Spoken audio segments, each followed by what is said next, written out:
Une transformation, à la fois silencieuse et radicale, est en train de redéfinir complètement le monde des télécoms. On voit les opérateurs historiques, qu'on a toujours appelés les telcos, se métamorphoser en ce qu'on appelle maintenant des techcos.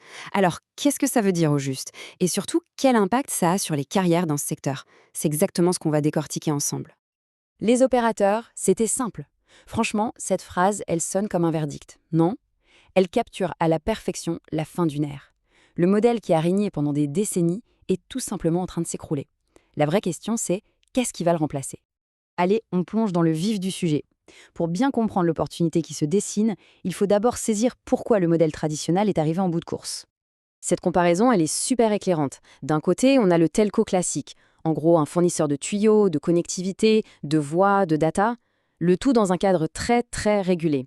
Et de l'autre, le techco. Là, on change complètement d'univers. On parle de cloud, d'edge computing, c'est-à-dire amener la puissance de calcul au plus près de l'utilisateur, et d'API, ces fameuses interfaces qui permettent à d'autres de venir créer par-dessus le réseau. C'est un changement de paradigme total. Donc voilà, le point absolument crucial, il est là.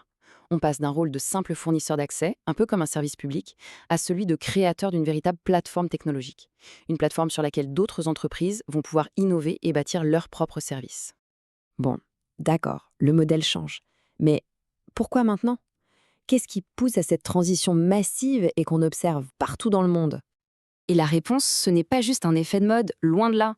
Derrière cette transformation, il y a des avancées technologiques très concrètes, avec la 5G comme pierre angulaire de tout cet édifice.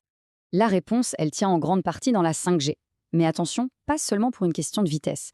La 5G, en fait, elle ouvre trois portes stratégiques. D'abord, l'Edge, qui ramène la puissance du cloud tout près de nous. Ensuite, les API réseau, qui permettent de programmer le réseau comme si c'était un logiciel.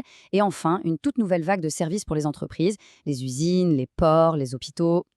Et c'est là que ça devient passionnant, la valeur se déplace.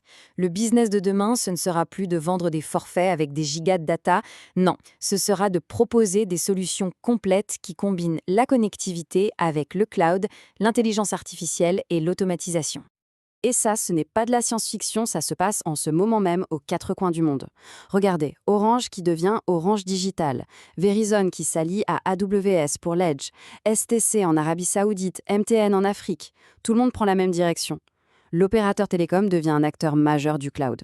Tout ça, c'est bien sûr stratégique pour les entreprises. Mais pour les professionnels du secteur, les ingénieurs, les techniciens, quelles sont les conséquences concrètes? On arrive sans doute à la partie la plus importante de cette analyse. Ce tableau, il résume parfaitement le nouvel échiquier des métiers. D'un côté, on a des rôles qui sortent de terre, entièrement nouveaux. Ingénieur Cloud RAN, expert Edge Computing. Et de l'autre, les métiers traditionnels qui se transforment en profondeur. L'optimisation radio, par exemple. Ça devient du DevOps radio. Pourquoi? Parce que le réseau se gère et s'automatise maintenant comme une application. Pareil pour l'intégration qui adopte les pratiques du développement logiciel avec le CI/CD. Face à ce constat, on se doute bien que l'inaction n'est pas vraiment une option. Alors, comment on s'adapte? Quelles sont les compétences qu'il faut absolument développer pour non seulement survivre, mais surtout pour cartonner dans ce nouvel écosystème? Le mot-clé, le concept à retenir, c'est celui de professionnel hybride. La question n'est plus de savoir si on est un expert en télécom ou un expert en informatique. Non, maintenant, il faut maîtriser les deux mondes en même temps. Le premier bloc, c'est le socle, les fondations télécom. Ça reste essentiel. Il faut maîtriser le réseau d'accès radio, la 4G, la 5G, et aussi le cœur de réseau avec ses nouvelles architectures logicielles. C'est la base indispensable sur laquelle on va pouvoir construire tout le reste. Mais attention, ce socle ne suffit plus. Il faut absolument venir poser par-dessus une solide couche de compétences en cloud et en software. Là, on parle de maîtriser la containerisation avec Docker et Kubernetes, l'automatisation avec des outils comme Python et Ansible pour gérer des réseaux devenus ultra complexes, les grandes plateformes cloud comme AWS ou Azure, et bien sûr les API pour ouvrir le réseau. Et le troisième pilier devenu complètement non négociable, c'est la sécurité. Dans des réseaux qui sont maintenant ouverts et virtualisés, il faut maîtriser des concepts comme l'architecture Zero Trust, qui part du principe qu'aucune connexion n'est fiable par défaut, et bien sûr la sécurité spécifique au cloud et à la 5G. C'est absolument vital.